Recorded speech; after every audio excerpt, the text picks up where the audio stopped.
Welcome to Rev Up Your Potential with Hilda Gann, the podcast where entrepreneurs, business leaders, and HR professionals share tips, strategies, and trends in their area of expertise. They also talk about their successes and struggles along their career and business journey.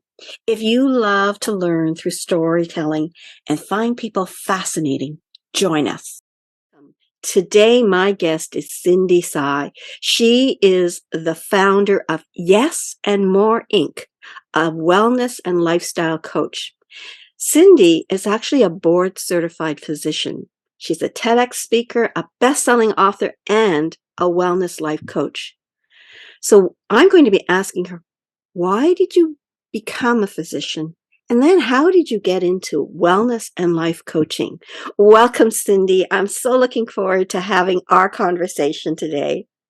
Thank you so much for having me, Hilda. I'm excited to be here. So I posed that question. When we first met, you were beginning to launch your wellness lifestyle coaching, and you told me about the fact that you were a physician first. So take us through that journey. Sure. So ever since I was young, I wanted to become a physician. And I was always health conscious ever since I was a kid. Like I would be actually drinking water instead of juice or soda. And not eating candy. I just wanted to be healthy. My dad was a surgeon, so medicine was all around me, and I saw how rewarding it was. And I thought that being a doctor was the best way to help people. And I loved science and learning about the human body. So I felt like being a doctor was a very natural path. And so I had that idea in my head and just was so focused and committed to becoming a doctor. So I worked really hard, going to all the top schools like Johns Hopkins, gaining an Ivy League education at Dartmouth, and essentially checking off all the boxes. Like becoming a physician is a very scripted and linear path in many ways, right? You don't just stumble into medical school, right? You have to really be Prescription intentional. and hard, because you have to be that good to get in that prescription and stay in the prescription, right? Do all the research and all the volunteering and all the leadership and all these things. And Yeah, and so, shine so that they'll say, yes, I guess you're worthy of coming into the medical school. yeah. And so, I felt like I was just on this right track to success. And things did work out. Very grateful that I had all this training and all this whole, be able to complete it. And but I think along the way, there were always moments of question of, is this really what you want to do? Right. And I think a lot of times, especially in case people haven't sensed it yet, definitely being a high achiever, it's like, it's almost like once I committed, I was like, no, I have to keep going. Yeah. Like that's the goal. We're trying to get there. Like, don't get distracted and like whatever. And so I just kept going. And then along the way, I got sick. And it was at the end of medical training in residency, um, where I woke up one day not being able to see. Wow. And that was terrifying. I mean, I remember, and I actually talk about this in my TEDx talk, where I remember waking up that day, like just the whole room looked dark and blurry, like something was covering my eyes. And I was just like rubbing my eyes, like no idea. And of course, as a doctor, I'm like trying to diagnose myself and like, all of this. And so I basically went to see doctors. They couldn't tell me what was wrong except that my prescription increased threefold overnight. You're, And I, yeah, the eye prescription. And they're like, okay, this is interesting. And, you don't want to be interesting to a doctor. Right? No, I want to be easy, straightforward, direct. Like, so thankfully about a couple days a week later, had some other symptoms come up and I was diagnosed with this autoimmune condition impacting my eyes, that could have led to full blindness. wow. And so it really was this wake up call to pause, to be like, hey, what is going on? Having been so health conscious, doing all the right things, right? And why was I getting sick? And so, because thankfully we had the diagnosis, I was started on the treatment, all the serious medications like steroids, immunosuppressants to halt the inflammation, right? So it wouldn't get worse. But I didn't want to take medications for the rest of my life if I could help it. Especially when you were so health conscious as a child and water was better than fruit juice. Got you. Yeah. What prompted me to explore, I gave myself permission to pause and to really try to understand the root cause, right? Like, where's this inflammation coming from? Yeah. And I think a big part of the answer was stress. I saw and experienced the impact of chronic stress on the body for patients, but also now for myself as a patient myself, right? And so I think even though I have been doing all the right things, I was stressed, like right before I got sick, I was working night shifts, and during the day, instead of sleeping, I would be raising my hand, volunteering for other things, this and that. And then That's the high drinking achiever in you, right? Right. and then drinking caffeine to stay awake. And then at night, be so anxious and amped up that I couldn't fall asleep. And my brain would be so busy worrying about, what I didn't do, what I should have said, all these shoulds, Yeah. So and so, there was no rest. This brain, this body yeah, was going. Did you find it hard to you said, give myself permission to pause. Did you find that hard, Cindy? it was very hard.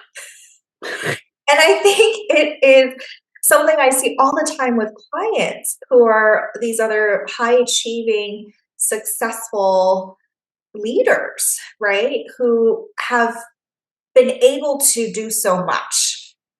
Yeah. And I think in the world we're in right now, where it's constantly on the go, taking a moment to slow down and to pause feels very foreign. And it feels awkward too. It almost feels like something is wrong.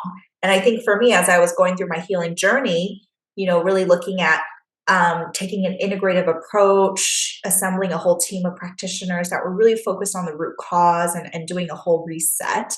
I think part of that was really becoming comfortable with giving myself that space, right, to explore. So, yeah. Mhm. And I like how you talk about root cause, because a lot of people will go to a physician will give them something, but it just deals with the symptoms. It Mhm. doesn't deal with why is this happening, and really to get to the root cause is where the solution, a longer lasting solution rather than a band-aid solution. Yeah, 100%. I mean, that's actually what I share a lot in my TEDx talk, because I talk about how the quick fix is not a fix, Mhm. especially in terms of our health and wellness, right? But I think we're so used to just reaching for that thing, right? And it's not that there's no place for it, right? I think absolutely in acute situations, right?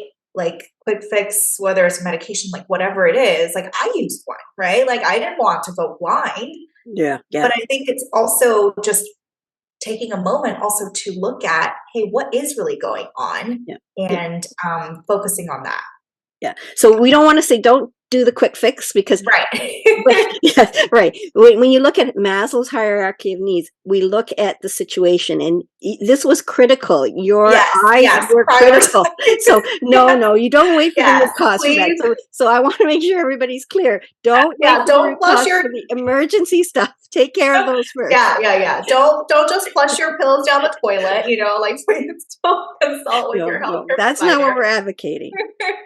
Yeah, but I think basically through this process, really, I saw that there were so many other modalities and tools and techniques that were really supportive in one's overall wellness. I learned about coaching, mindfulness, various energy healing practices, and things like that.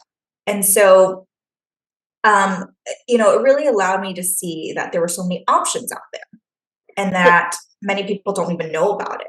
As a physician before, you would know those medical things. How many of those alternative uh, therapies were you aware of before? Did you start to research it after, or were you aware of many of these modalities prior? So I was aware of some of them for sure. And I think I would really credit my school and education for being open-minded, Good. right? Yep. To bring some of those things into the picture. I may not have necessarily gotten significant training or things like that, but at least I kind of knew about it. And but I think when it happened to me, it really prompted me to like dive deep, right? Like I was very motivated to figure out what was going on and how to really heal and move forward. Yeah. Yeah. So, how did you shift from being a doctor to now being more of a wellness lifestyle coach or life coach? Yeah, yeah. So basically, thankfully, I healed my eyes. I got better and I started working as a primary care physician. And, I really wanted to take this integrative approach in my care with patients. But I felt like there was still something missing because a lot of times with medical practices and, there's the time limitation, all of these things that didn't necessarily feel as supportive.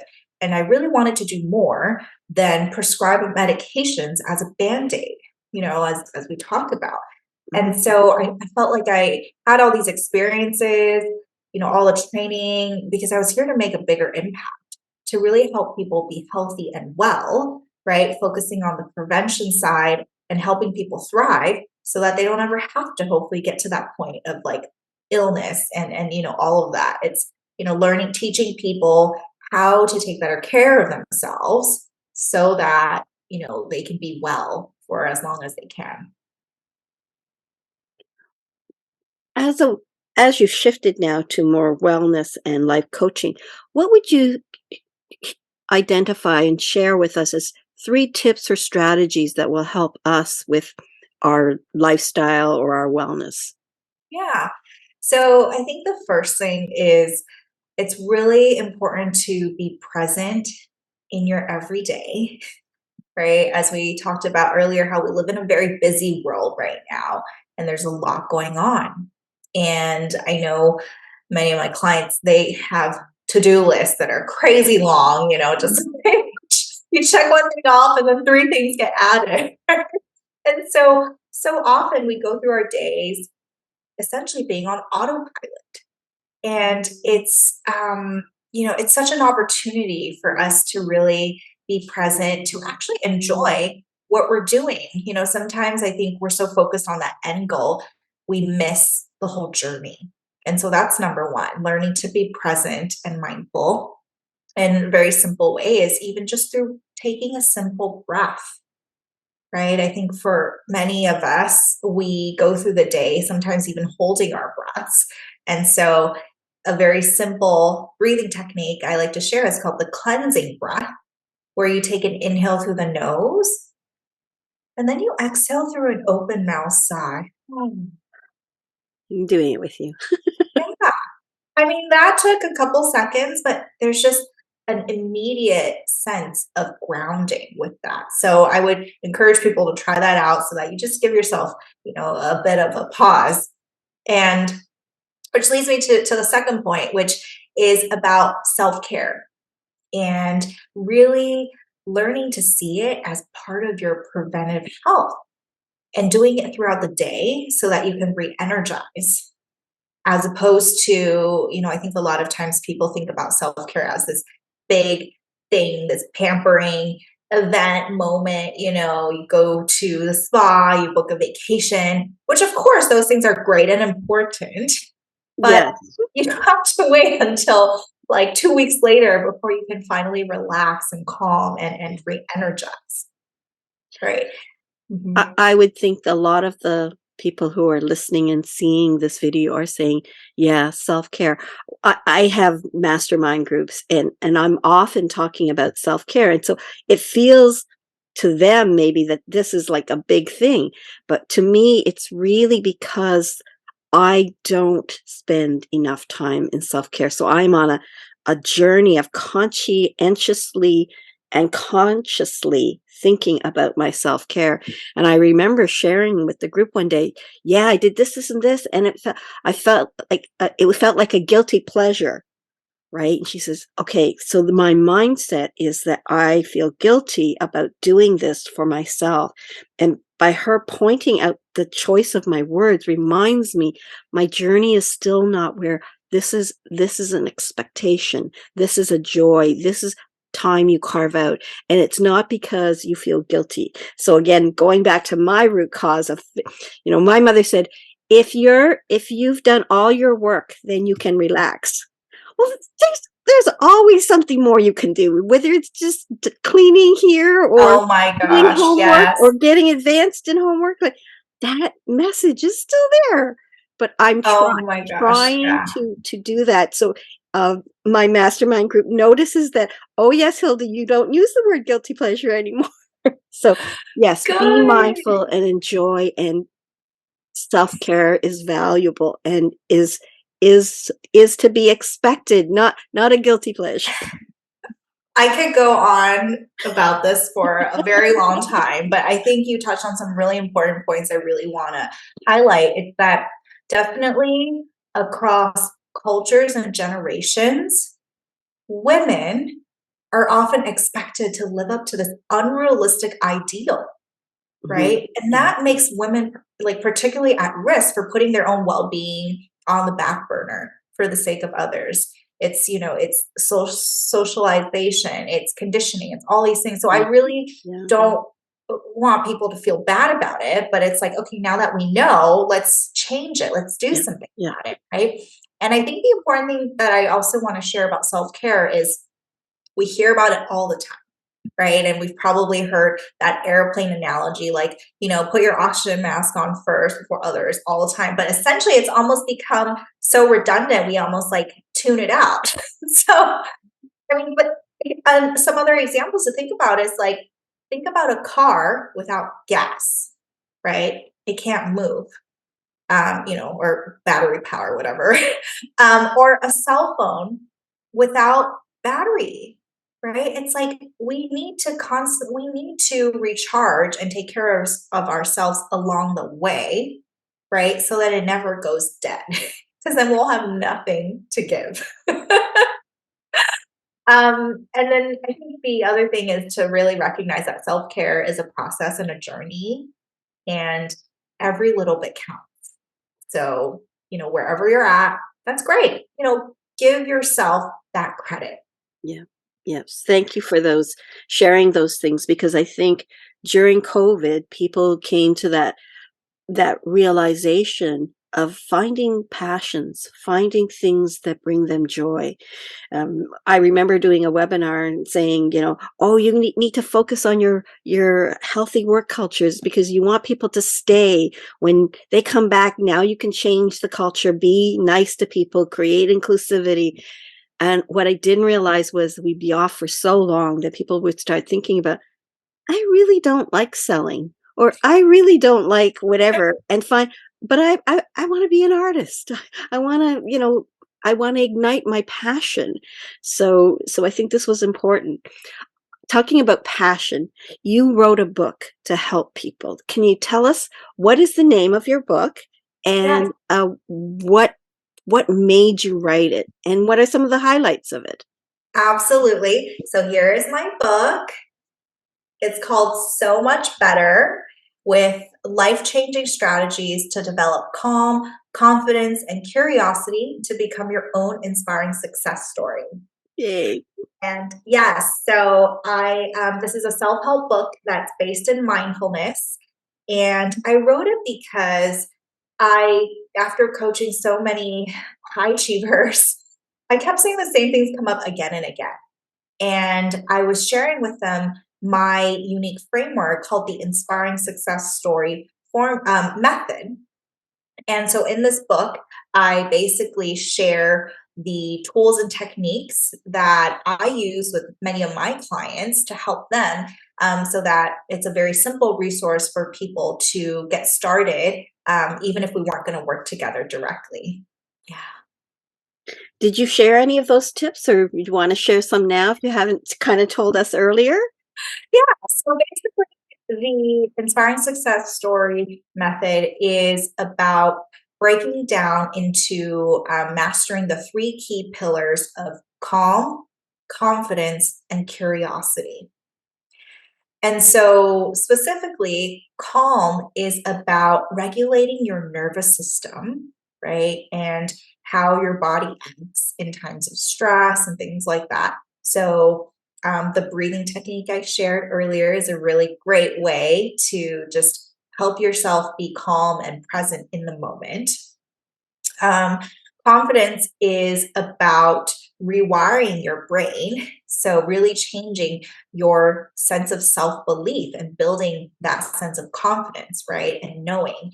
And so, a big part of that is really looking at your mindset, as we kind of even, talked about briefly earlier, because it is so important. We have tens of thousands of thoughts every day, constantly. And a lot of them are actually repeated, and they're essentially stories that we've told about ourselves from years ago. And so it's really important to make sure your mind is in a good place to support yourself. And then curiosity is about bringing in the play and the fun and really connecting to your true self and your inner wisdom, which I promise you, you have. Everybody has that. But a lot of times when we haven't been in touch with that side of us, it's essentially dormant. Think of it like a long lost friend, right? And we just haven't been in contact. And so it's really bringing in and connecting to that area of yourself as well.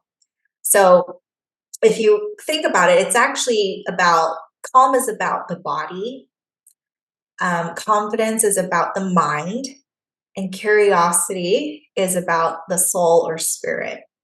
So it's really an integrative mind, body, spirit approach to your well being to help you really be aligned to who you are so that you can have all the success you desire and have that dream life you deserve. I love the framework.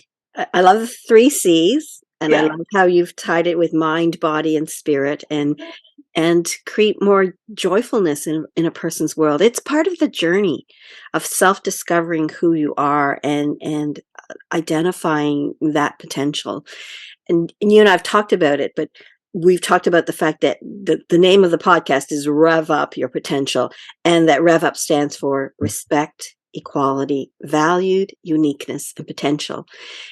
And I wanted you to share what you're thinking about the Rev Up concept, given you have this beautiful framework of calmness and confidence and curiosity. And I have this Rev Up concept to really help people become the best version of themselves. So interested in your take on our two thoughts Yeah, and models. love the values that you share in Rev Up. And I think it's so important because to start from the point that everyone is inherently worthy and valuable, Exactly. right? And I think for me, a big part of my journey was really shedding a lot of that conditioning of how um, thinking that I had to reach a certain point or have a certain accomplishment in order to prove my worth, so to speak, right? And so Yeah, yeah. I think it's really helpful to, now that I've been through all that and learned all the, been able to come to this side to see that yes, it's so important for people to know that you are enough right now, right? And I Yeah. think what the Reva values really stand for really reflect that, right? In terms of, that uniqueness, and having that respect, that is innate respect, right? And all of these things. And I think it's really connected in terms of just, it's only when you are well, right? Can you do your most important work in life? And that's to share your gifts that only you have to make our world a better place. Yeah, and that's what excites me is what the work that you're doing and the work that I'm doing is that I want people to find that uniqueness and really tap into that. And as you say, what you are now is enough. It's good enough. You want to keep moving in that direction of even being better, but to do that, you need to gain that confidence in yourself and value who you are as a human being. You know, Yes. that's why I love bringing on people to talk about their journey, because I love to learn through storytelling. And I know that this is an amazing story, a physician who decides that, they want to do more and they find their journey now. They want to share that with people. Cindy, what would you say is a key defining moment for you? In terms of my career and life You and define whether it's your career or personal or a combination. I don't know what that will be. You share what you think is your defining moment at this moment. well, I think that professionally, giving a TEDx talk last year was a really great moment for me. And in the talk, I shared about my struggle, right? Getting sick and having to question what I've been taught in all of my years of medical training. And I think that it was a really great learning experience for me to prepare for the talk. For those who have known me for many years, I grew up very, very shy and very much an introvert. And to get to a point today where I'm on stages and speaking all these things, it's totally different. Like my family, they see that. And so I think it's really I share that because I hope for the listeners, if there's something that's really speaking to you and you're like, okay, I think I can do it, but it's so different, like trust in that and know that it's a journey and all of these things are skills that you can develop. Like I like this phrase of how every expert started as a beginner. And And so I when think Mhm. and when you hear stories of people who are, they're Brene Brown, I spoke at every possible thing I could for free, and now look at her. She's renowned. Yeah, it starts with an idea and a passion. Yeah, And yeah. then the TEDx talk. I remember seeing you. That suit was really sharp. And you look very confident in who you. Thank you so much. It's funny because it definitely is different. It's just such a big stage and great opportunity to share and spread a message. And I remember thinking about how um, is very intentional. You have to memorize the whole thing, but it's not just the talk; it's everything, and it's. I think it really allowed me to learn the skills of being a dynamic speaker and to really be able to share a message and to connect with a larger audience. So that was a really great experience for me. So, what advice would you give to listeners? Given you've given us your tips in terms of your expertise, but what advice would you give to listeners? Mhm. So I would say that one of the best things to do is to practice gratitude in your everyday, in every way. And so we hear about the importance of gratitude, right? All of that. But I encourage people to be grateful for all the things that are working, but also the things that aren't. Because it's important to see it as lessons and experiences that are actually meant to take you further in your journey, right? And I think so often we hear about, okay, a gratitude journal, writing the 3 things you're grateful for. And it's like, okay, well, wrote it down, done, moving on, right? It's like, no, gratitude is about being in the moment, like embodying it throughout your day, right? I mean, you know what I'm talking about, where it's just like putting it another thing on your list to do. Please see gratitude as something that you can be in. It's a state that you can be in at all times, right? And I think that energy is actually what will bring more goodness to you, right? When you're in that space of being grateful, being appreciative, and being open and curious of like everything that's happening, so that you can welcome more good into your life, abundance, love, whatever it is, so that you get to enjoy the life that you're meant to live. Two things. So I do a gratitude list, but it takes me a while because I'm in the moment. And the gratitude could be, I just did nothing today and I'm so happy. Right? So gratitude doesn't have to be, oh, I just got this contract or whatever. It can be whatever. So yes. And I think when you practice a mindset of gratitude, then it is a more positive way of seeing things rather than, oh God, this happened to me. Oh, this happened to me and it has taught me to be more patient, or it has taught me to see that I can do this, right? I can get out of my fear, fear moment, and I can do it. So again, if you think from that gratitude perspective rather than the, oh, this and this struggle, negative happening thing, this will be more mindful, more relaxing, less stress. It's all good. So Yeah, I love that advice. absolutely. And it's a practice. And so if people are open to trying, I actually share this with my clients where I'll tell them, okay, yes, write a list, but actually write different things every day. Hmm. Because that will really train your brain to look for all the things that are working as opposed to not working, right? Because our brain has this filter.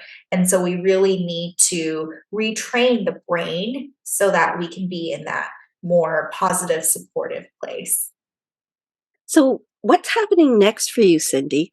I've watched your trajectory from the time you were starting. I'm going to start this mindfulness thing, and I want to do this, and then the book and everything. So I'm so excited on the journey that has that moved in a very, very almost a high achiever way, but It is. but it's been fast, but definitely. And you look so happy and confident, and I think you're pleased with the journey and how you're reaching people. So what's happening next? Hmm.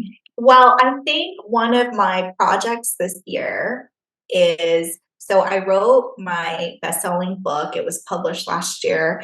I would like to do an audiobook version because, especially in the book, I share a lot of breathing exercises, things like that. So, being a mindfulness teacher myself, I lead a lot of these meditations and visualizations. So, I'd love to do that. And I'm also looking to bring it to the Asian market and to translate the book, because I grew up in Taiwan.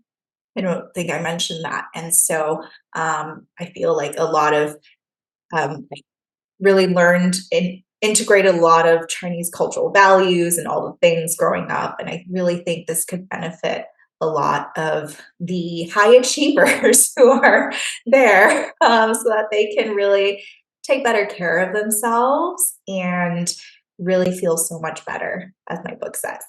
I'm glad. I'm glad that you're expanding that Yeah. to larger and different markets. So congratulations on the success that you've had, the the impact that you will continue to have for those who want to take advantage of what you do. How do people get a hold of you, Cindy? Absolutely. So I am available on social media. My handle is at Cindy Tsai MD. I think, there will probably be notes, but CINDYTSAIMD. Most active on LinkedIn. Please, if anything I said today resonated, reach out, connect with me. I'd love to hear about your journey and to see if I can support in any way. And then there's always my website, cindyscimd.com, where I have a bunch of freebies, resources, as well as the latest events. So make sure to follow and stay connected. And is your LinkedIn, can people get connected with you through LinkedIn as well? Mm-hmm. Yeah, at CindySciMD. So feel free to search for me there, and I would love to hear from you and connect. Well, thank you, Cindy, for being my guest today. I certainly continue to learn more about you every time you and I chat, and I believe the audience, the viewers, and the listeners have said, "Wow, this is really powerful stuff." So, if you loved what you heard, do give it a thumbs up. And if you want to hear more stories about interesting people who can add value to your own life and help you rev up your potential, follow us and subscribe. Thank you very much to people who are listening and viewing you today. And thank you again, Cindy, for being a wonderful, wonderful guest. Thank you for tuning in to Rev Up Your Potential with Hilda Gann. Be sure to like, comment, and subscribe to our podcast on YouTube and Spotify to stay up to date on our latest episodes. For HR tips, news, and strategies, or if you're interested in being a guest on our podcast, visit our website at peoplebrightconsulting.com.